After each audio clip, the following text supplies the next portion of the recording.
Hulaan nyo kung ano yung ginawa ko. Ito kasi merong dalawang ilaw ang pailawin ko.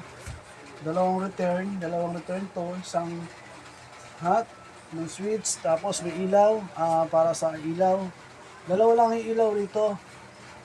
Guys, para malaman nyo kung ano yung ginamit kong device dito, comment kayo doon sa baba para malaman nyo, para malaman ko kung ano yung device na kinabit ko rito. Ngayon, pailawin na natin siya. Naka hand-on na siya. Hindi ko na yung breaker.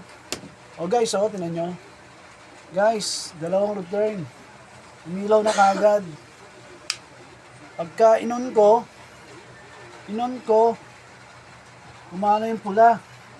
Pag in-off ko, dilaw naman. Guys, tingnan nyo yung wiring ko. Tingnan nyo kung anong device ang ginamit ko.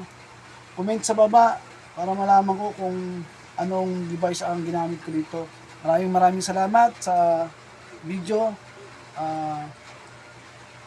Para makuha nyo kung paanong sistema ng ginawa ko.